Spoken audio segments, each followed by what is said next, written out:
बिस्मिल्लाहिर्रहमानिर्रहीम। Programme market मसाइल से आपका मेज़बान रफ़ीक अंसारी बहादिर है। और वैक्सीन तो हर मार्केट में लगाई जा रही है और लॉकडाउन के बाईस छोटे बड़े तजारती मरकज़ जो बंद किए गए हैं और रोज़मर्रा कमाने वाले जो लोग हैं उनसे पूछा जाए, उनके घर की हालत देखा जाए, लोग तो कह रहे हैं कि बस लॉकडाउन लॉकडाउन लॉकडाउन का सीन हुकूमत ने एक बामेला मचा रखा है, जबकि वफाकी हुकूमत लॉकडाउन के ख़िलाफ़ है। इसी हवाले से आज हमारे साथ स्टूडियो में तो बड़े ख़ास मेहमान इस वक्त मौजूद हैं और उनसे होगी बड़ी ज़बरदस्त बातें लॉकडाउन के हवाले से। हमारे साथ मौजूद है मेराज अहमद ख़ान साहब हैं, जनरल सेक्रेटरी ज़रगा एसोसिएशन। मेराज साहब मौजूद हैं हमारे साथ। दूसरे मेहमान हमारे साथ मौजूद हैं Madar Ali Awan, director importer Asiatic Chemicals Pakistan के, और इनकी वाबस्तगी खेलों के हवाले से। मदर से प्रोग्राम का आगाज़ हम करेंगे लॉकडाउन के हवाले से, और हमारे साथ एक ऐसी शख्सियत बैठी हुई है, कल एक इनका वॉइस जो मैसेज चला और उसे तमाम ताजिरों को हिला के रख दिया। क्यों किया इन्होंने ये मैसेज, किस लिए किया, क्या वजह थी, जबकि ये खुद भी एक ताजिर हैं, क्योंकि ज़रगरा से इनकी वाबस्तगी है, सोने के कारोबार से इनका ताल्लुक़ है। इसके हवाले से बात करते हैं। मेरा साहब अस्सलाम वालेकुम। वालेकुम मेरा साहब ये बताइए कि आपने एक वॉइस मैसेज किया और एक ताजिर एक्शन कमेटी का क़याम हुआ, वो बार बार ताजिरों के लिए आवाज़ उठाती है कि लॉकडाउन नाफिज नहीं किया जाए, कभी 72 घंटे का अल्टीमेटम देती है। दूसरी प्रेस कॉन्फ्रेंस हुई और एक गुज़िश्ता रोज़ भी एक प्रेस कॉन्फ्रेंस थी और उसमें कहा जा रहा है कि बड़ी बदनज़ी में देखी गई, क्योंकि उसमें जो हुकूमत की जानिब से लगाया जाने वाला लॉकडाउन है उसे तस्लीम कर लिया गया। तो क्या वजह थी कि 72 घंटे का अल्टीमेटम देना और लोगों को परेशान करना? आऊज़ु बिल्लाहि मिनश शैतानिर रजीम, बिस्मिल्लाहिर रहमानिर रहीम। असल में ताजिर एक्शन कमेटी जो है उसमें पूरी कराची की नुमाइंदगी नहीं है। सबसे पहली बात तो मैं ये बता दूं आपको, उनके साथ चंद ताजिर तंजीमें हैं कराची की, जो कि ज़्यादातर जिनका ताल्लुक़ ओल्ड सिटी एरिया से है। और कल जो प्रेस कॉन्फ्रेंस की गई वो इंतहाई मायूसकन थी। मैंने अपने वॉइस मैसेज में भी कहा है, क्योंकि उसमें हमें एहतजाज का फ़ैसला करना था, एहतजाज का ऐलान करना था, तय ये पाया था। लेकिन वहाँ पर ऐलान ये किया गया कि हम 8 दिन इंतज़ार करेंगे, उसके बाद देखेंगे। तो 8 दिन में जो लोग भूखे मरेंगे, जिनके यहाँ फाका कशी होगी, जो हज़ारों नहीं लाखों की तादाद में जो मज़दूर हैं जिन्हें तनख्वाहें नहीं मिलेंगी, और उसके बाद भी तनख्वाहें मिलने के चांस नहीं, क्योंकि सरमाएदार जो है वो किसी सूरत में भी अपने नुकसान को बर्दाश्त नहीं करेगा। इससे पहले भी नुकसान सिर्फ मज़दूरों का हुआ है, मेहनत कशों का है, रोज़ कमाने वालों का हुआ है, और अब भी इस लॉकडाउन से जो नुकसान है वो रोज़ कमाने वालों का होगा, मज़दूरों का होगा, मेहनत कशों का होगा, जो कि ना हुकूमत की समझ में आ रहा है, ना ताजिर नुमाइंदों की समझ में आ रही है। हमें एहतजाज पे जाना चाहिए था।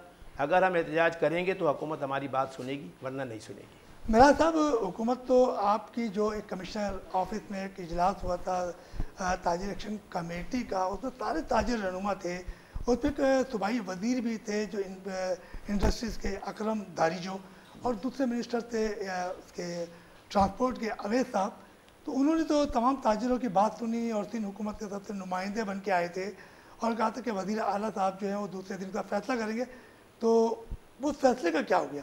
उन्होंने तो हमें धोखा दिया। उस इजलास में कमिश्नर के यहाँ जो इजलास हुआ वो एक धोखा था ताजिरों के साथ। उन्होंने कहा कि जी हम आपको बहुत अच्छी खबर देंगे कल, आप बेफिक्र रहें। वज़ीर आला उसमें नहीं थे मौजूद, लेकिन ख़बर उन्होंने हमें लॉकडाउन की सूरत में दी, और अचानक दी बिल्कुल, कि जी कल से जो है कारोबार ज़िंदगी वो बंद हो जाएगा कराची में। तो ये गलत फ़ैसला था जो कि कमिश्नर हाउस में हुआ, और जो ताजिर उसमें शरीक थे वो उनको चाहिए था कि वो उसके बाद एहतजाज की तरफ आते, मगर उन्होंने एहतजाज नहीं किया, ना कोई कॉल दी। तो आप क्या समझते हैं कि इस दौरान ताजिरों को कितना नुकसान हुआ है? तकरीबन 18 माह के दौरान 18 माह में कई ताजिरों ने ख़ुदकशी की है, जो अपनी जान से चले गए डिफ़ाल्टर होने के बाद। अभी दर्जनों मुकदमात चल रहे हैं एक दूसरे के ख़िलाफ़, चेक बाउंस हो गए लोगों के, करोड़ों रुपए का नुकसान जो है ताजिरों को हुआ है, डिफ़ाल्टर हो गए लोग। अभी भी जो मार्केट में है 18 महीने के बाद भी कारोबार नहीं है, और जब कारोबार नहीं है तो जो छोटा मोटा कारोबार चल रहा था उसको सिंध गवर्नमेंट ने बंद कर दिया ये लॉकडाउन करके। हमारे साथ दूसरे मेहमान जो है मदर अली आवान साहब मौजूद हैं, उनसे भी बड़ी ज़बरदस्त, क्योंकि ये खेलों पे भी बड़ा ज़बरदस्त तज्जिया करते हैं और यकीनी तौर पे इनका ताल्लुक़ जो है केमिकल इंडस्ट्री से भी है। और यहाँ कहा जाता है कि साइट इंडस्ट्रियल एरिया हो, कोरंगी इंडस्ट्रियल एरिया हो, या जो टेक्सटाइल में जो केमिकल्स होता है कपड़े के हवाले से, उनके हवाले से भी, क्योंकि भारत हमारे से बहुत आगे केमिकल इंडस्ट्रीज़ में। इस पर भी गुफ्तगू करेंगे, कुछ इनसे खेलों के हवाले से भी बात करेंगे। मगर ये बताइएगा कि वैक्सीन की हम बात करते हैं कि गुज़िश्ता रोज़ आपकी फैमिली एक्सपो सेंटर गई, रात 8 बजे गई और सुबह 11 बजे जो है वो वैक्सीनेशन के हवाले से, तो क्या इस पर कामयाबी हुई या मायूसी हुई? बहुत शुक्रिया आप लोगों का। वैक्सीनेशन जो है ना, अगर ये गवर्नमेंट सिंध ने अगर ये इतनी पाबंदी लगानी थी, इतनी सख्ती करनी थी कि रोडों पे लोगों को पकड़ना था, तो इनको चाहिए था कि पहले जो है इनको सेंटर खोलने चाहिए थे बहुत सारे, ताकि जो है ये लोग जो है ईजीली जा सकें। देखें कराची की जो आबादी है 2.5 से 3 करोड़ की आबादी है। अब आप जो है इतना ज़्यादा प्रेशराइज आप लोगों ने लोगों को कर दिया, टीवी पे इतना ज़्यादा चला दिया, लोगों को पकड़ लिया, पुलिस वालों ने लोगों को पकड़ रहे हैं, कहीं आप बाहर नहीं जा सकते। अब लोगों ने मजबूरी के तौर पर उन्होंने जब वो एक्सपो सेंटर का जो है की तरफ गए और वो मुख्तलिफ हॉस्पिटल्स में गए, वहाँ पर जो है सिर्फ लाइनें लगीं और वहाँ पर झगड़े और फसाद हुए, बल्कि एक दूसरे को मारा भी, एक लोग लाइन में सारी प्रॉब्लम हुई तो एक दूसरे को मारा भी उन लोगों ने। तो हम ये समझते हैं कि अगर आपने कोई भी स्टेप उठाना है, अगर आपने कोई भी काम करवाना है, तो उससे पहले आपने चीज़ें हमें प्रोवाइड करें, उसके मुताबिक आप प्रोवाइड करें जो आप करना चाहते हैं, ताकि उस हिसाब से जो है लोगों को फैसिलिटी दी जाए और फिर लोग इजीली उसको अवेल कर सके। आपने सिर्फ एक जो है सेंटर खोला हुआ है और उस पर आप जाके आप देखें तो सही, जो लोग रात को 11 बजे गए हैं वो अगले दिन 11 बजे वापस आए। वहाँ पर आपने क्या पानी का इंतज़ाम किया हुआ था, वहाँ किसी और चीज़ का इंतज़ाम किया हुआ था? बेचारे वहाँ बैठने का कोई इंतज़ाम नहीं है, कोई सिर्फ और सिर्फ लाइन में खड़े होने का इंतज़ाम उन्होंने किया कि भाई यहाँ खड़े हो जाओ, इसके अलावा उन्होंने कुछ नहीं है। लोग आपस में लड़ रहे हैं, झगड़ रहे हैं। कोई सबसे बड़ी बात ये कि आप जो है आप कह रहे हैं कि जो है कोरोना बहुत तेज़ी से फैल रहा है, आप जाके जो है ना वहाँ जाके देखें तो सही, लोगों के साथ चिपके हुए हैं और वहाँ पर कोई नहीं हो रहा। कम से कम वहाँ पर आप जो है अपने पुलिस वाले लगाते हैं, कोई और चीज़ लगाते हैं, वहाँ पर एक पाबंदी लगाते हैं कि कुछ डिस्टेंस के तौर पर लोग खड़े हों, कोई सिलसिला नहीं है। वहाँ पर जाके लोग एक दूसरे के ऊपर एक दूसरे को चढ़े हुए हैं, तो इसका मतलब क्या लेना चाह रहे हैं आप लोग? मतलब क्या कहा ये भी जा रहा है कि मुख्तलिफ जगहों पर जो है वैक्सीन भी ख़त्म हो गई है, तो 3 करोड़ की आबादी में ये वैक्सीन कैसे पूरी होगी? देखें बहुत सारी जगहों पे हमारे जानने वाले गए हैं कि जैसे मैं समझता हूँ कि जैसा अभी मुझे मेरे जानने वाले वो किमाड़ी में रहते हैं, उन्होंने बोला कि हम लोगों ने लाइनें लगा के खड़े रहे और लेडीज़ ने जब 2-3 घंटे लगाने के बाद जो है वो जब उनकी बारी आई तो उन्होंने बोला भाई वैक्सीन ख़त्म हो गई है।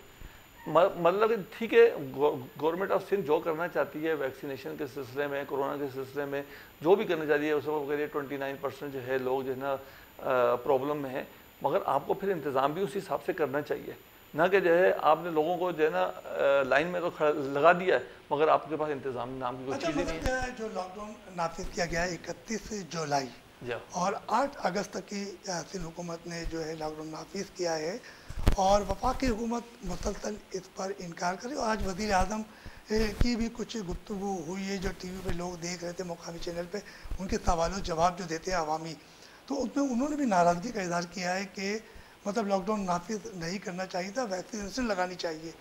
तो क्या समझते हैं कि ये सूबों की लड़ाई है या आपस में वफाक और सिंध की जंग की वजह से आवाम पीस रही है?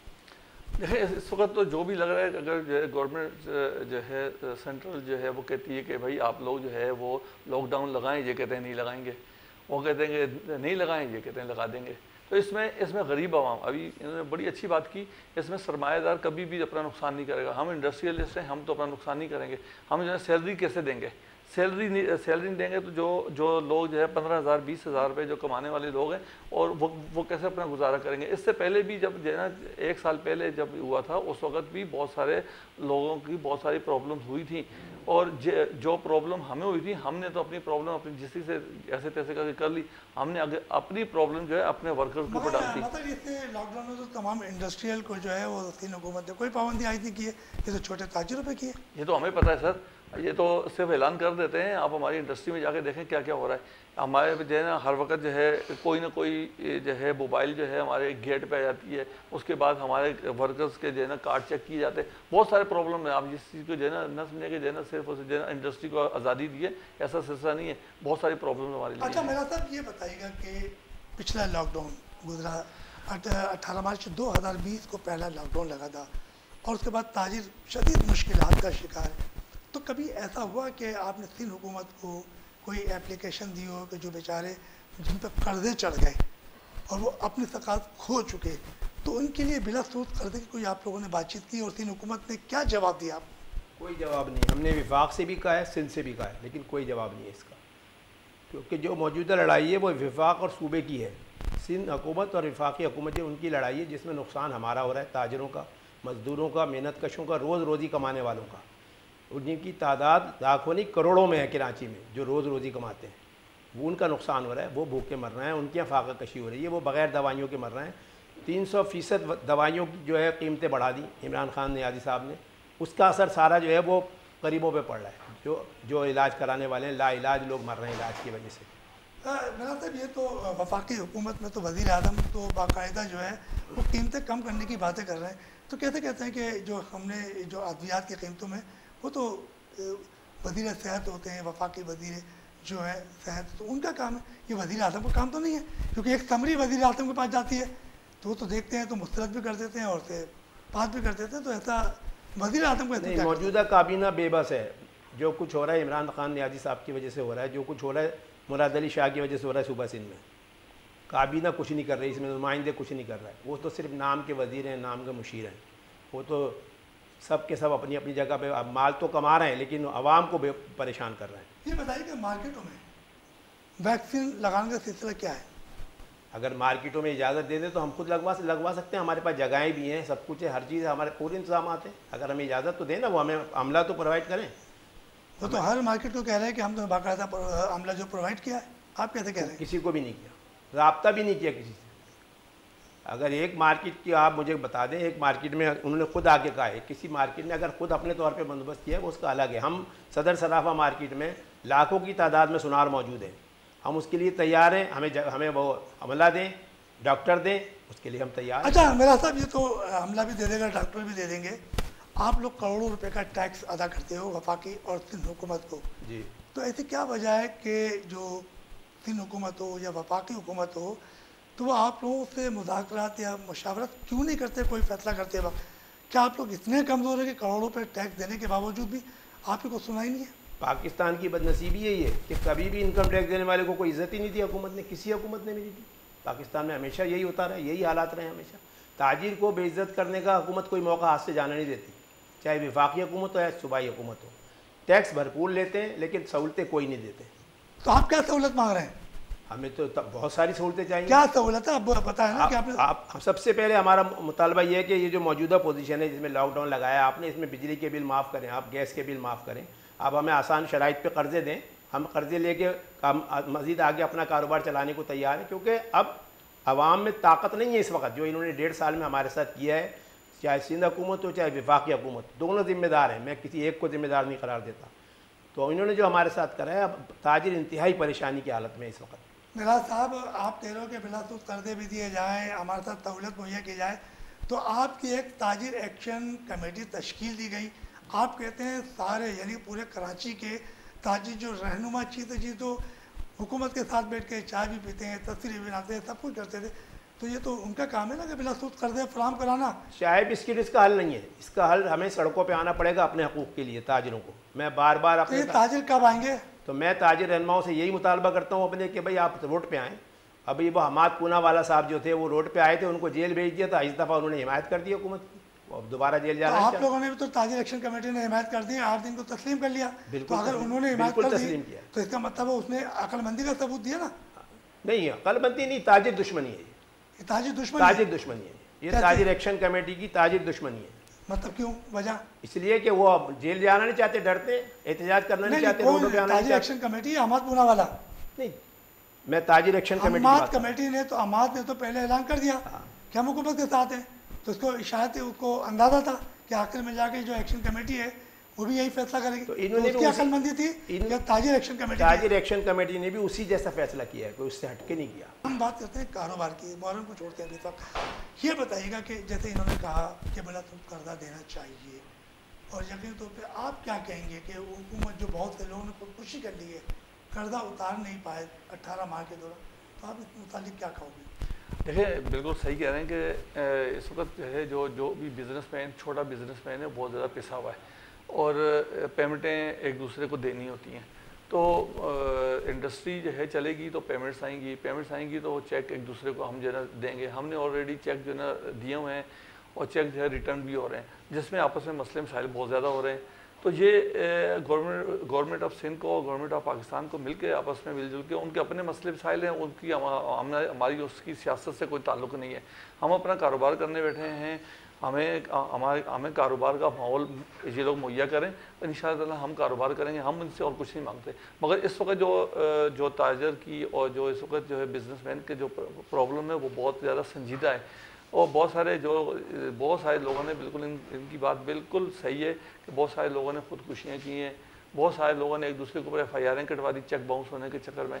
तो ये सारे मसले मसाइल बहुत ज़्यादा हैं। तो इनको चाहिए कि हमारे साथ या तो कुछ टैक्सेस में कोई नरमी करें, इसके अलावा बिजली के बिल हैं, जैसे इसके अलावा गैस का बिल है, इसके अलावा जितने भी जो लोग हैं उनके साथ जो है रियायत कर दिया। मगर कोरोना के दौरान कोई रियायत नहीं है, कोई कुछ नहीं है, टैक्सेस उसी तरीके से लिए जाते हैं, बल्कि उससे ज़्यादा लिए जाते हैं। तो ये प्रॉब्लम जो है छोटे बिजनेसमैन के लिए बहुत ज़्यादा मसले मसाइल पैदा कर रहे हैं। हमसे कहा जा रहा है कि एक छोटे से ब्रेक के लिए, और हम चलते हैं एक ब्रेक की जाने पर, ब्रेक से वापस आएंगे। मिराज साहब और मदार रहमान से गुफ्तगू का सिलसिला जारी रखेंगे।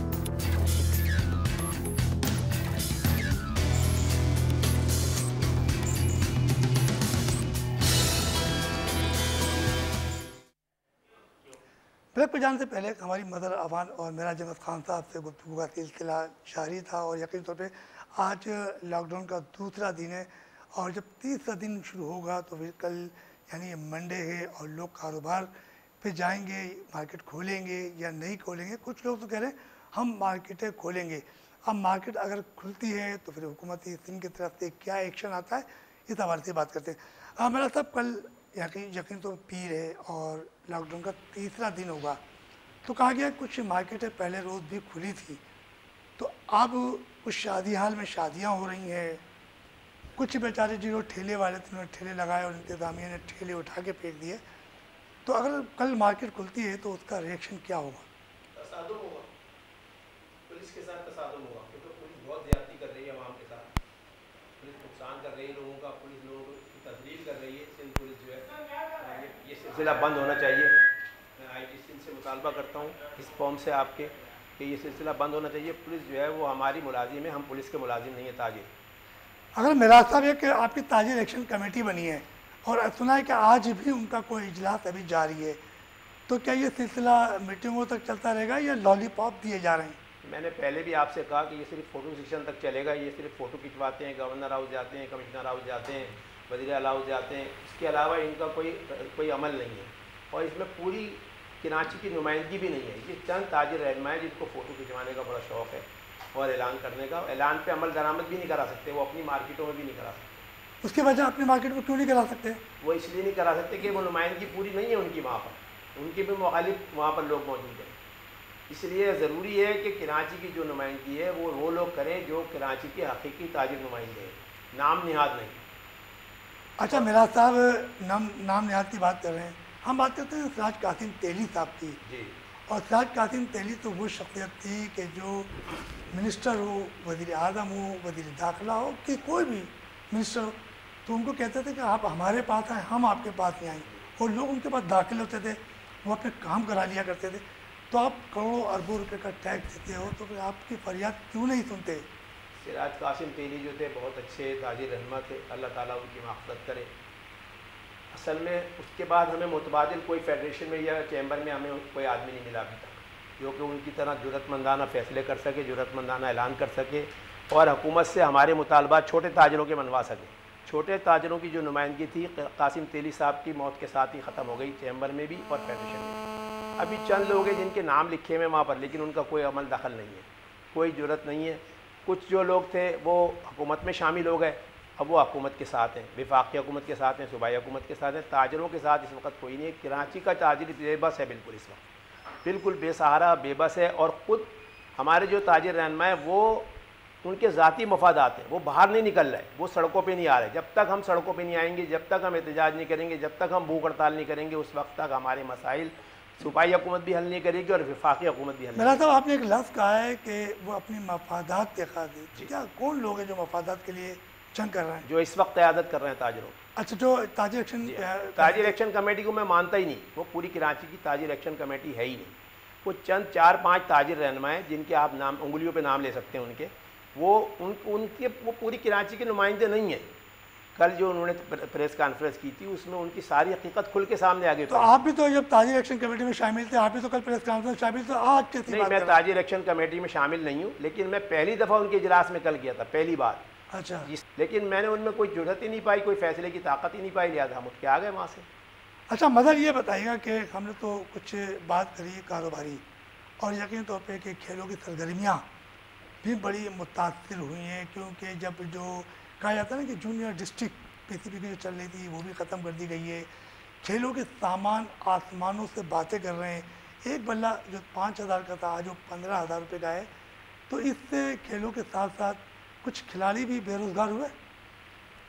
इस कोरोना की वजह से तो अभी जैसे सीनियर डिस्ट्रिक्ट अभी मैचेस चल रहे थे, जैसे हमारी जो है जोन 7 की जो सीनियर डिस्ट्रिक्ट की जो टीम है वो अपना कोटरी में खेलने गई हुई थी और मीरपुर ख़ास में खेलने के लिए गई हुई थी। तो वहाँ पर मैचेस हुए और वो मैचेस जो है अभी जो है जो अभी हमारा कोटरी में जो मैच था सीनियर डिस्ट्रिक्ट का, वो जो है एक दिन का मैच हुआ, उसके बाद उन्होंने कैंसिल हो गया क्योंकि जो कोरोना वो एक मैच तो ये है कराची, जो मैंने सुना कि कराची जो होती है कराची जोन 7, जी जी जी, वो तो उसको जो है मीरपुर के खिलाफ जो है वो बड़ी शर्मिंदगी उठानी पड़ी और मीरपुर को 3 पॉइंट मिल गए। देखें ये जो बात दुरुस्त है गलत है? बिल्कुल सही है। ऐसा है कि जोन 7 की टीम एक बहुत अच्छी टीम है और इसमें दरअसल मसला सबसे बड़ा यहाँ पर ये आ रहा है कि जोन 7 के अंदर जो है जो PCB ने जो कोच लगाया है ताहिर खान, वो ऑलरेडी जो है PIA का एक मुलाजिम है और उसको हमारे सर के ऊपर ला कर बैठा दिया गया है और उसकी इतनी मनमानी हो रही है, वो अपनी मनमानी चला रहा है। वो 2018 तक हमारे पास सीनियर डिस्ट्रिक्ट खेलता था और हमारी मिन्नतें उसने की कि हमें जो है सीनियर डिस्ट्रिक्ट के 2 मैच मतलब वो तो एक अलग बात है कि PCB ने लाके बैठा दिया। मैंने बात की कि जो खेलों का सामान इस वक्त आसमान से बातें कर रहा है, तो उस बारे में बताएं। बिल्कुल बताएं। देखें इस वक्त जो है जो सामान है वो तो सारी बात है जो है ना, कोरोना की वजह से हर इंडस्ट्री को प्रॉब्लम हुई है और प्रॉब्लम चल रही है। जो पहले ये तो आज का काम नहीं, आज नहीं है, पहले सामान जो था वो जो बेड था वो 5,000 का था, वो आज 15,000 का हो गया, और जो 15,000 का था वो 30,000 का हो गया। इस वक्त जो है गरीब जो बच्चा है वो इतना आसानी से जो है क्रिकेट नहीं खेल पाता। तो ये जो है ना इस वक्त सामान तो बहुत ज़्यादा जो है ना हुआ है और ज़्यादा कोरोना की वजह से जो है वो क्रिकेट जो है वो डिस्टर्ब हुई है। सारी बातें सारे ग्राउंड जो है वो सील कर दिए हैं सिंध गवर्नमेंट ने और इसके साथ साथ जो है वो जितने मैचेस थे सीनियर डिस्ट्रिक्ट के वो सारे ख़त्म कर दिए। अच्छा मेरा साहब ये बताइए कि सिंध हुकूमत तो ये कहती है कि जो हमने लॉकडाउन नाफिज किया है वो कराची में कोरोना की वबा को बचाने के लिए ताकि वो मज़ीद ना फैले। चलो ये तो मान लिया कि वबा को बचाने के लिए हम सबको अपना किरदार अदा करना चाहिए, वैक्सीन लगवानी चाहिए। तो क्या ये बात दुरुस्त है कि सिंध के अंदर जो है जो कोरोना को बचाने के लिए सिंध हुकूमत ने अच्छा इकदाम किया है, क्या गलत है? बिल्कुल गलत लॉकडाउन लगाया है, इसकी मजम्मत करते हैं, इसको मुस्तरद भी करते हैं। इससे अभी चंद दिन पहले गाय जो एशिया की सबसे बड़ी मवेशी मंडी लगी हुई थी, वहाँ लाखों अफराद घूम रहे थे, सब कुछ कर रहे थे, वहाँ कोरोना क्यों नहीं फैला था, ये बताएं मुझे आप। इससे पहले जो भी इनके मामलात हैं, जलसे हो रहे हैं, इनके जलूस हो रहे हैं, इलेक्शन हो रहे हैं, कश्मीर में इलेक्शन करा दिया इन्होंने, सारे काम कर दिए। कोरोना कश्मीर नहीं जाता, कोरोना कराची क्यों आता है? कराची दुश्मनी है, ये ताजिर दुश्मनी है, कराची दुश्मनी है सिंध हुकूमत की, क्योंकि सिंध हुकूमत हमसे इंतकाम ले रही है इस बात का कि हम उसे वोट नहीं देते। हमने उसको वोट नहीं दिया, हमने मुस्तरद किया हमेशा पीपल्स पार्टी को, इसलिए कि पीपल्स पार्टी ने हमारी उम्मीदों पर हमेशा पानी फेरा है। अभी भी तरक्याती काम सिंध हुकूमत की वजह से नहीं हो रहे हैं। सिंध में वफाक और सिंध की लड़ाई में हमारा नुकसान हो रहा है। मेरा साहब ये तो वफाक और सिंध की जंग है, उससे हमारा कोई ताल्लुक नहीं है। हम बात करते हैं कारोबारी हवाले से। आप क्या समझते हैं कि अगर 8 दिन मज़ीद लॉकडाउन लगा रहा तो गरीबों का क्या हाल होगा? फाका कशी पे मजबूर हो जाएंगे लोग, कुछ बगैर दवाइयों के मरेंगे। जो तनख्वाहें लोगों को मिलनी थी 1 तारीख के बाद वो नहीं मिलेंगी। जो बड़ा बिजनेसमैन है वो तनख्वाहें नहीं देगा, अभी अपने मुलाजमिन को छांटी करने शुरू कर देंगे। वो पहले 25% निकाले थे उन्होंने पिछले लॉकडाउन में, अभी 25% फिर निकाल देंगे। बेरोज़गारी बढ़ेगी, उससे लोगों के मसाइल बढ़ेंगे। और सिंध हुकूमत को कोई एहसास नहीं है इस बात का। वज़ीर आला जो है उसने अपने को मालिक समझा हुआ है सूबे का कि मैं मालिक हूँ, जो चाहे करूँगा, मुझसे कोई पूछने वाला ही नहीं है। 18वीं तरमीम जो है वो सबसे बड़ी रुकावट है इस बात में कि इनको कोई समझाने वाला ही नहीं है। अच्छा मदर, एक बार फिर पेट्रोल की कीमतों में इजाफा कर दिया गया और जो पेट्रोल 1 रुपये 20 पैसे या 120 रुपये लीटर जो हो गया है या उससे कम है, तो क्या समझते हैं रोज़ बरोज़ पेट्रोल की कीमतों में इजाफा होता जा रहा है, तो महंगाई पर कितना असर पड़ेगा? देखिए महंगाई पे क्या कि आपकी ट्रांसपोर्ट पे बहुत ज़्यादा फ़र्क पड़ता है, जिसकी वजह से हर चीज़ महंगी हो जाती है। ज़ाहिर बात है हमारी जो भी चीज़ें हैं वो कराची में तो पैदा होती नहीं है, पंजाब से आती हैं, अंदरूनी सिंध से आती हैं, तो ट्रांसपोर्टेशन वाले जो है जो भी है किराया बढ़ जाता है। किराए की वजह से मद में जो है ना जो सब्ज़ी है और जो फ्रूट है उसकी बढ़ जाती है। आज भी वज़ीर आज़म ने जो है देख रहा था TV पे, उन्होंने बोला कि भाई वो इंटरनेशनल मार्केट में जो है प्राइस ज़्यादा होने की वजह से हम जो है वो बढ़ा रहे हैं। बहरहाल जो है अब इस वक्त कोरोना मतलब कहा जाता है कि इंटरनेशनल मार्केट में तो पेट्रोल की कीमतों में इजाफा नहीं है, ये तो पाकिस्तान में कह दिया जाता है कि डॉलर्स के हिसाब से। हम लोग आज़ादी शुमार देखते हैं तो उसमें तो जब गवर्नमेंट नहीं होती, जब हम अपोजिशन में होते हैं या किसी जगह पे बैठे होते हैं, तकरीरें कर रहे होते हैं, उस वक्त हम ये बोलते हैं जी हम ये टैक्स जो है ना ये लगा रहे हैं और ये टैक्स हम ख़त्म कर देंगे। जब वो खुद गवर्नमेंट में आते हैं तो वही टैक्स उन्होंने लगाया होता है और उसी तरीके से जो है महंगाई हर चीज़ को महंगा किया होता है। बहरहाल जो है ना पेट्रोल की कीमतें वहाँ पर इंटरनेशनल मार्केट में बढ़े या ना बढ़े, वो इस वक्त ये कह रहे हैं कि भाई पाकिस्तान में इस वक्त सबसे सस्ता पेट्रोल हम दे रहे हैं। तो एशिया का वो मुकाबला करते हैं, मगर एशिया का जो मुकाबला करते हैं साथ आप अपनी तनख्वाहों का भी तो मुकाबला करें। हमारे लोगों की तनख्वाहें कितनी हैं, हमारे यहाँ और मसले मसाइल कितने हैं, आपने आपके स्कूल में कितने बच्चों को फैसिलिटीज़ दी होती है, आपने गवर्नमेंट सेक्टर में जो है हॉस्पिटल की कितनी और जो है हम लोगों को फैसिलिटीज़ दी हुई है, हमें तो कोई फैसिलिटीज़ दी गई। तो ये जो मसले मसाइल इतने सारे गवर्नमेंट ने आपको फैसिलिटीज़ तो दी हुई है कि टैक्स दो, टैक्स की फैसिलिटीज़ तो है कि टैक्स दो। देखें जी टैक्स की जहाँ तक बात है, जिन लोगों ने टैक्स हम ये अफसोस कर रहे हैं कि हमको टैक्स में हमें अपने आप को एंटर ही नहीं करना चाहिए था। जिन लोगों ने अपने आप को रजिस्टर्ड करा लिया है सबसे ज़्यादा वही फंसे हुए हैं। और जिन लोगों ने इनकम टैक्स में FBR में अपने आप को रजिस्टर्ड नहीं किया वो ही अयाशी कर रहे हैं, मज़े कर रहे हैं, उनको गवर्नमेंट ही पकड़ उनको रही है जो बेचारे जो रजिस्टर्ड है। अच्छा मतलब बात करते हैं हम आपके कारोबार के हवाले से, केमिकल इंडस्ट्रीज को बजट में कोई रिलीफ फराहम किया गया? नहीं, कोई नहीं कुछ भी बजट के अंदर जो है कोई भी रिलीफ नहीं दिया गया।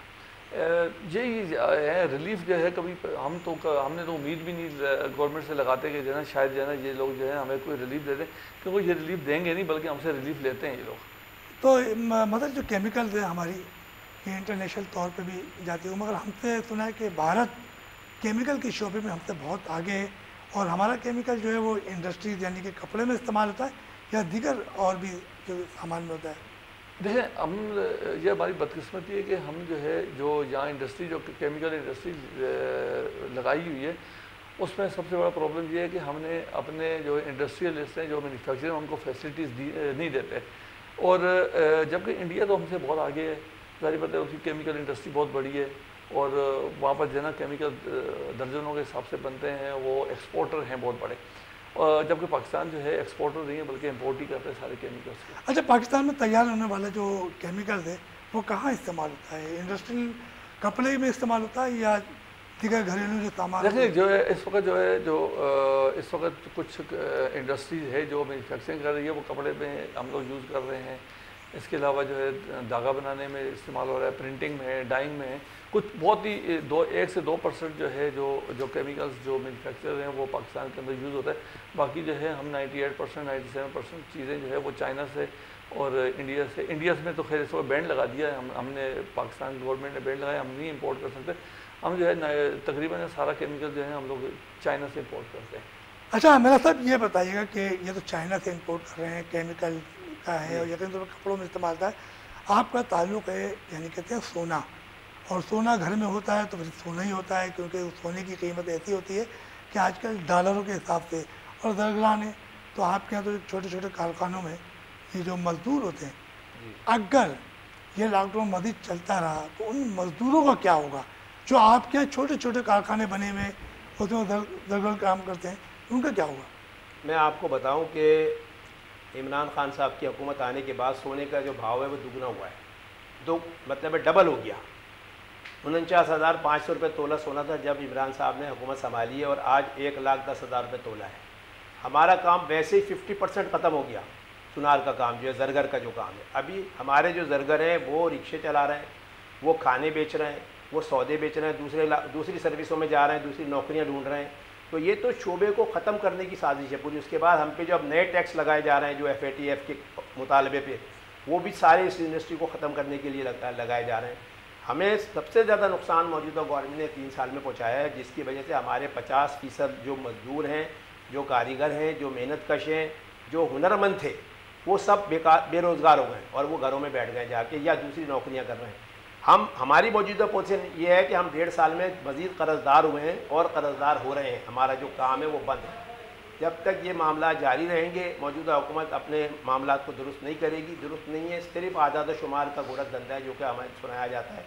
पाकिस्तान की मईशत बैठ गई है और इसी तरह सोने की इंडस्ट्री भी बैठी हुई है बिल्कुल। उसको मज़ीद परेशान किया जा रहा है FATF के मुतालबों पे कि जी आप मनी लॉन्ड्रिंग करते हैं, आप फलाना करते हैं, ढिमका करते हैं। हम ऐसा कोई काम नहीं करते। अच्छा मेरा साहब, आप तो एक ताजिर हैं, तो ये बताइएगा महंगाई, आटे की कीमत में इजाफा हो गया, चीनी की कीमतों में इजाफा हो गया, पेट्रोल की कीमतों में इजाफा हो गया, तो ये महंगाई आसमान से बातें कर रही है। तो इन महंगाई का क्या हल है कि जो उसे, महंगाई का जब तक मौजूदा हुकूमत है कोई हल नहीं है, बढ़ेगी, मज़ीद बढ़ी रही है, हर साल बढ़ रही है महंगाई। आप किसी भी चीज़ में देख लें, हर चीज़ की कीमत बढ़ी है। कब्रस्तान की कीमत भी बढ़ गई, कब्र भी नहीं मिल रही अब आपको उस पैसों में जो पहले मिलती थी 3 साल पहले। हर जगह महंगाई बढ़ी है। आप कुछ भी कर लें, अस्पतालों में भी यही हाल है, दवाइयों का भी यही हाल है। मैं खुद हार्ट अटैक का मरीज़ हूँ। मुझे पता है कि जो मेरी दवाई 200 रुपये रोज़ की आती थी वो अब 300 रुपये रोज़ की आती है, 350 रुपये रोज़ की। चलते हम एक छोटे से ब्रेक की तरफ, ब्रेक से वापस आएंगे और अपने गुफ्तगू का सिलसिला जारी रखेंगे।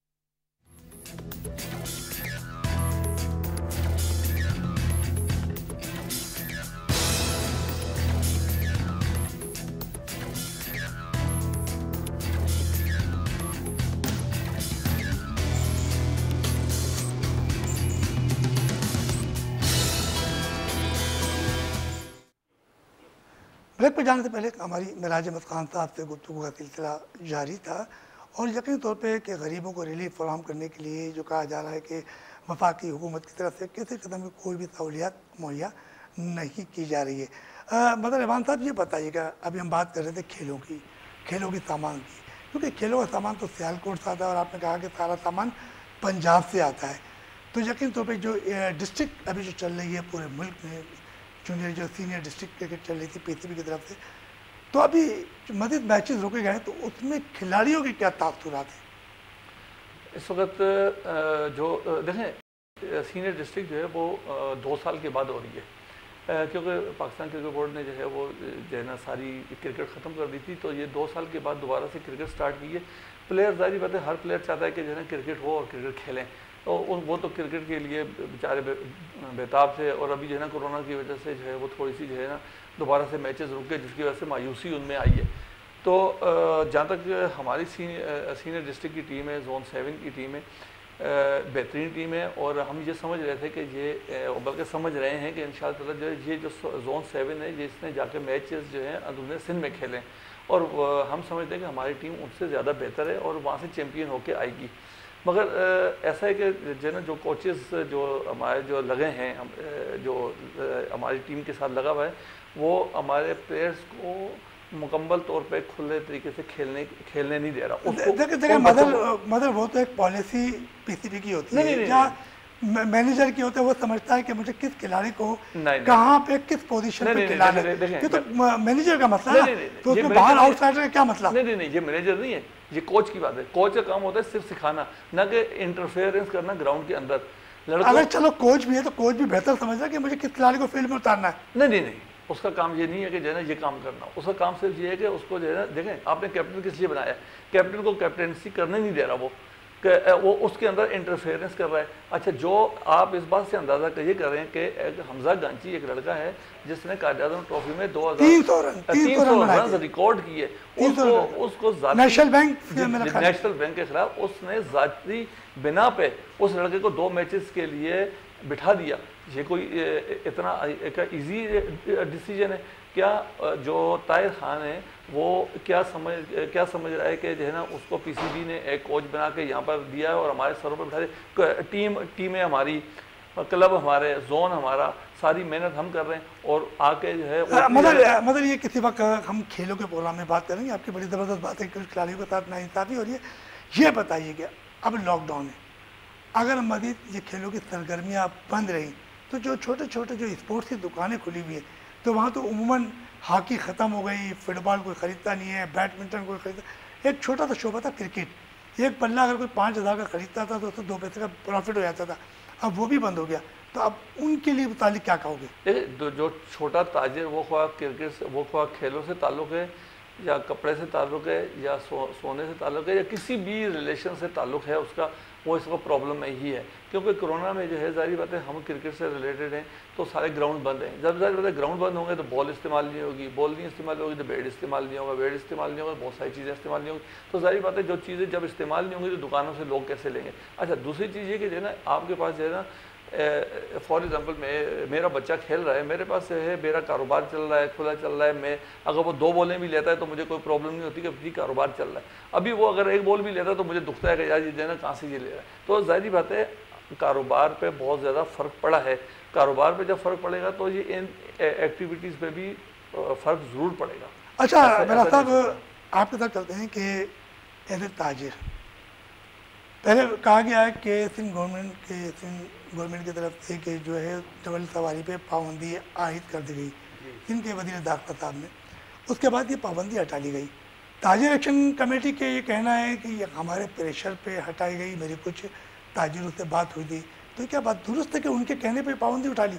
ऐसा कुछ नहीं, ताजिरों से कोई मशावरत नहीं की, न लगाने से पहले न उठाने से पहले। ताजिर को अहमियत ही नहीं दे रही सिंध हुकूमत तो कोई। कराची का ताजिर जो है वो बिल्कुल इस वक्त बेसहारा है, हुकूमत में उसका कोई दखल नहीं है, हुकूमत उससे कुछ पूछने को तैयार नहीं है। असल में यहाँ तो ये साबित किया जा रहा है कि हम इस सूबे के मालिक हैं, जो चाहेंगे करेंगे, कोई हमें रोक नहीं सकता। हम विफाक को भी नहीं मानते, हम किसी इदारे को नहीं मानते। यहाँ ये साबित किया जा रहा है। नहीं, सिंध हुकूमत तो ये कह रही है ना कि हम मज़ीद जो कोरोना की वबा है उसको बचाने के लिए उन्होंने इक़दाम किए, तो उस पर तो हम सबको भी SOP से ख्याल करना चाहिए, वैक्सीन लगानी चाहिए। बात यहाँ हो रही है कि आपकी जो कराची सिख ताजिर एक्शन कमेटी की बात कर रहा हूँ, बार बार सारे ताजिर जमा है, तो वो अपने मुतालबात क्यों नहीं मनवा पा रहे?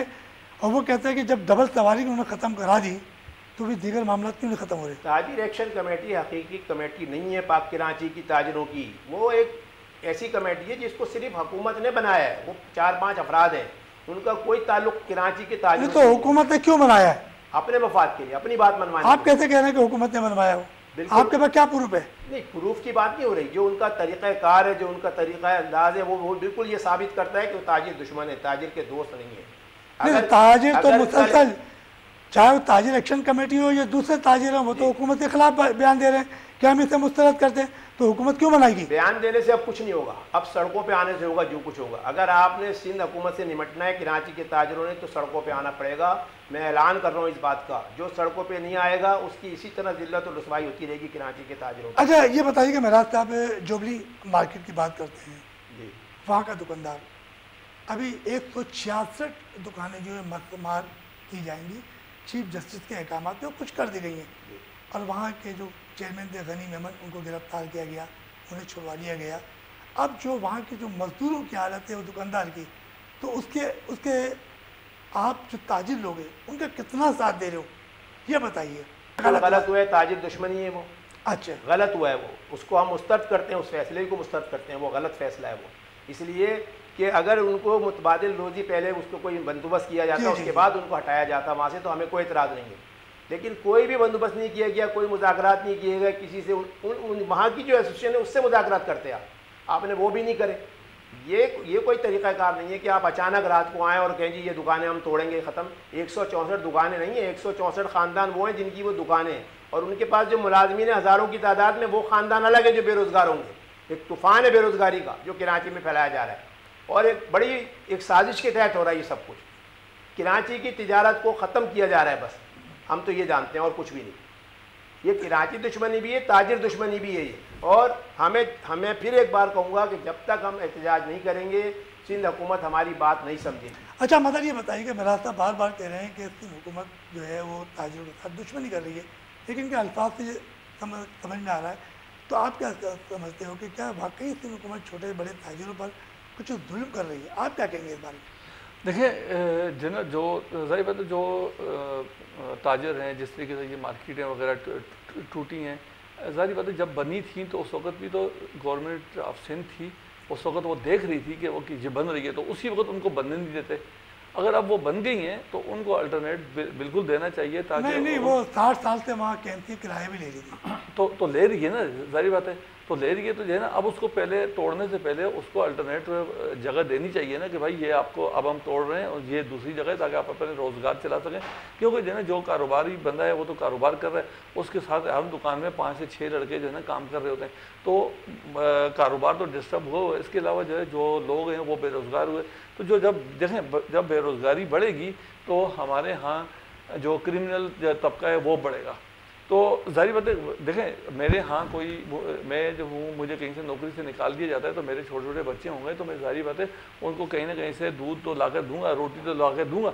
अगर जब मैं देखूँगा मेरे बच्चे सिसक रहे हैं तो मैं कहीं ना कहीं कुछ ना कुछ फिर उल्टे सीधे काम करूँगा। तो ये जो ना ये क्रिमिनल एलिमेंट हम खुद पैदा कर रहे हैं, गवर्नमेंट खुद पैदा कर रही है। अगर हम जो है सही तरीके से अगर अपने जो भी कारोबारी तबका है उसको सही तरीके से मैनेज किया जाए तो मेरे ख्याल में हम नहीं समझते कि कोई प्रॉब्लम होगी। अच्छा मेरा साहब एक बात सुनने में आ रही है कि शायद कुछ लॉकडाउन में कुछ नरमी की जा रही है, तो क्या समझते हैं कि ये अच्छा इकदाम है? नरमी नहीं, लॉकडाउन ख़त्म किया जाए, ये कोई इकदाम नहीं है नरमी करने का। लॉकडाउन है जिसकी वजह से कारोबार बिल्कुल बंद हो जाता है। आप इसको ख़त्म करें, आप SOPs का ख्याल करने के लिए हमें भी कहें और आप हमारा साथ भी दें, उसमें हम तैयार हैं। हर मार्केट में कैंप लगाने के लिए ये जो वैक्सीन है, जो वैक्सीन लग रही है उसके लिए हम तैयार हैं।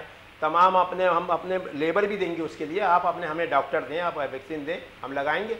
हर मार्केट तैयार है उसके लिए। पिछले लॉकडाउन में हमने लाखों रुपए का राशन तकसीम किया था अपने लोगों में, अपने मजदूरों में, अपने मेहनत कशों में, हमारे ज्वेलर्स हजरात ने लाखों रुपए का, मतलब कोई 2-4 हज़ार का नहीं, क्योंकि लाखों की तादाद है उनकी मजदूरों की, जो कारखानेदार हैं उनके पास जो लोग हैं। इस लॉकडाउन में हम कल से फिर सोच रहे हैं हम अब राशन तकसीम करें, उनकी जो तनख्वाहें उनको नहीं मिलेंगी उसका कोई सदबाब करें। हम तो इस मसले में उलझे हुए ना भाई। सिंध हुकूमत को इसकी फ़िक्र कोई नहीं है कि कौन भूखा मरेगा, कौन बगैर इलाज के मरेगा, किसके घर में रोटी नहीं पकेगी, कि कहाँ लाइट नहीं जलेगी, कहाँ गैस नहीं है। अभी आप देखें ना ये जो गैस की कीमतें इतनी बढ़ा दी जिसकी कोई इंतहा ही नहीं। अच्छा मतलब बिजली की कीमतों में मुसलसल इजाफा हो रहा है और फिर लॉकडाउन के साथ साथ मुख्तलिफ मकामात पर लोड शेडिंग भी हो रही है। और अब बात करते हैं एजुकेशन के हवाले से, एक बार फिर तालीमी इदारे बंद कर दिए गए। क्या ऑनलाइन तालीम पहले दी गई थी तो उससे बच्चों को कितना नुकसान होगा, और अभी बच्चों के एग्ज़ाम हो रहे थे तो वो भी कैंसिल हो गए, तो क्या कहोगे? देखिए ऑनलाइन एजुकेशन तो मैं नहीं समझा कि कोई जो है ना इसका कोई हल है। ऑनलाइन एजुकेशन बल्कि आपके अखराजात को बढ़ा रही है, और आप जो है जिस तरीके से स्कूल में अपनी फ़ीसें दे रहे हैं, आप फ़ीसें उसी तरीके से ले रहे हैं। आपने एक और चीज़ आपने बढ़ा दी है, आपने लैपटॉप बच्चे को लेकर देना है, आपने मोबाइल लेकर देना है, और उसके बाद नेट भी इस्तेमाल करना है 2000 रुपये का। इसका मतलब है कि आपने अपने एक्सपेंस बढ़ा। अगर आपने ऑनलाइन देनी थी तो ये सारी चीज़ें जो है आप जो है ना अपने स्कूल की फ़ीसों को कम कर देते ताकि बच्चे जो है ना ये चीज़ें इस्तेमाल करते। मगर हमारे यहाँ बहुत ही, हमारे यहाँ कोई नज़्मो नस्क नाम की कोई चीज़ ही नहीं है। हम कुछ सोचते नहीं है, हम फैसले कर देते हैं, बाद में उसका रिएक्शन आता है कि हमने करना क्या। इस वक्त जो है बच्चे इस वक्त इतनी शशोपंज में मुब्तला है। फर्स्ट ईयर और सेकंड ईयर के अभी एग्ज़ाम होने वाले थे, जिसमें से सेकंड ईयर के 2 पेपर हुए, तीसरे पेपर पे जो है वो आपने लॉकडाउन लगा दिया, पेपर ख़त्म हो गए। मतलब कि बच्चों का ये साल जो है, जो फर्स्ट ईयर का जो साल था, ये 1.5 साल पर मुहित हो गया है। तो अब ये देखें बच्चों का नुकसान हो रहा है बहुत ज़्यादा, और बच्चे इस वक्त दिमागी तौर पे जो है वो मफलूज हो गए। अच्छा दिमागी तौर पे जो है ना वो एक हफ्ता में आता है कि पेपर होंगे, दूसरे हफ्ते में आता है कि पेपर नहीं होंगे। सेंट्रल गवर्नमेंट जो है शफकत महमूद साहब ऐलान करते हैं कि पेपर जो है होंगे, गवर्नमेंट ऑफ सिंध कहती है कि नहीं होंगे। ये बता दें कि भाई अगर गवर्नमेंट जो ना कोई ये जो पाकिस्तान का ही हिस्सा है, सिंध भी पाकिस्तान का ही हिस्सा है, आपने जो फैसला भी करना है वो फैसला एक करें ताकि जो है ना जो लोगों को जो परेशानियाँ हो रही हैं वो परेशानियाँ तो कम से कम ख़त्म हो।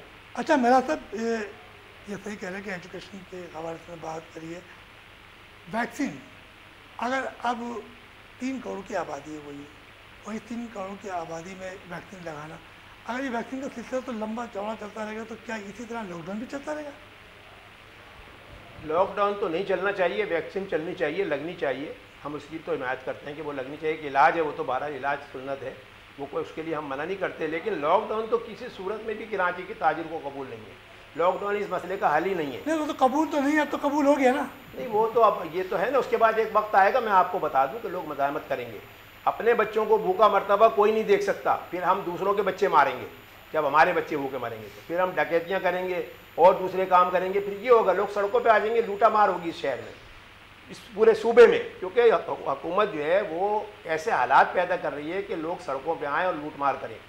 क्योंकि ये लड़ाई है 2 हाथियों की, एक वफाकी हाथी है, एक सूबाई हाथी है। उसमें खेतों का नुकसान हो रहा है, खेतों में हम रहते हैं, कराची के अवाम, हैदराबाद के लोग, सक्कर के लोग, मीरपुर खास के लोग, उन तमाम शहरों को बर्बाद किया जा रहा है इस तरीके से। मतलब ये मेरा साथ जैसे कि बात कर रहे हैं, तो आप क्या समझते हैं क्या हिकमत अमली होनी चाहिए कि लॉकडाउन को ख़त्म भी किया जाए, ताजिरों को रिलीफ भी फराहम किया जाए, तो आप क्या कोई इल्ज़ाम देंगे? देखें इनको चाहिए कि जो है देखें सख्ती बिल्कुल करें, जो इम्प्लीमेंट करना चाहते हैं वो इम्प्लीमेंट करें, और हर शख्स जो है और हर इंसान जो है वो उस पर कारबंद होने का उसको जो है होना चाहिए।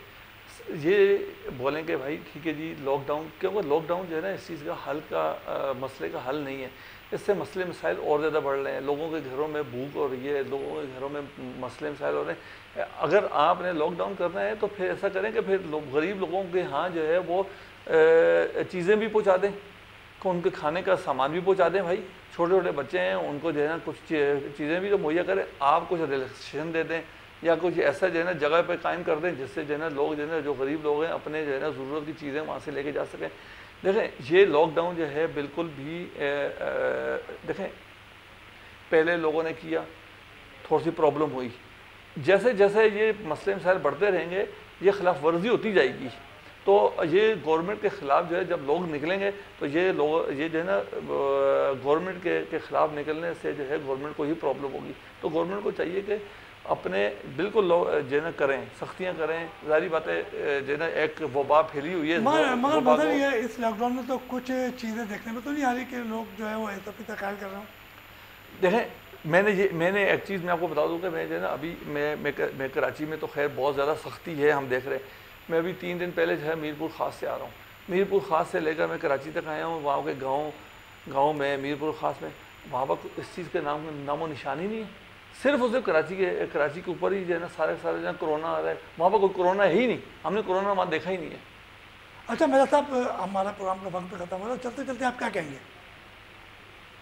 मैं मुतालबा करूँगा सिंध हुकूमत से कि फौरी तौर पर लॉकडाउन को ख़त्म किया जाए और जिन लोगों के जो ये कारोबारी नुकसान हुए उसको पूरा किया जाए, बिजली के बिल, गैस के बिल माफ़ किए जाएँ और लोगों को जो है ना बिला सूद कर्ज़े जारी किए जाएँ। जो लोग जो छोटे कारखानेदार हैं, छोटे दुकानदार हैं, जो छोटे ताजिर हैं, उनको यही मसले का हल है। हमारे साथ मदर अवान और नराज खान साहब दोनों मौजूद थे और उनका यही कहना है कि सिंध और वफाकी हुकूमत जो है वो छोटे बड़े ताजिरों को रिलीफ फराहम करे, लॉकडाउन का खात्मा करे ताकि कारोबार का पहिया चल सके और जो कर्जदार हो चुके उन्हें बिलासूद कर्जा फराहम किया जाए।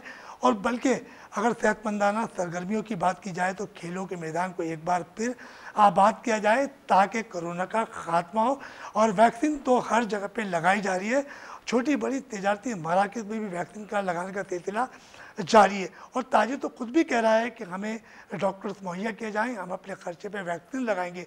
तो यकीनी तौर पे ये इक़दाम ताजिरों का अच्छा है और लॉकडाउन का खात्मा होना चाहिए। मार्केट और मसाइल से आपके मेज़बान रफ़ीक अंसारी को इजाज़त दीजिए, नए मेहमान के साथ एक बार फिर हाजिर होंगे। अल्लाह हाफ़िज़, अल्लाह निगहबान, अस्सलामु अलैकुम।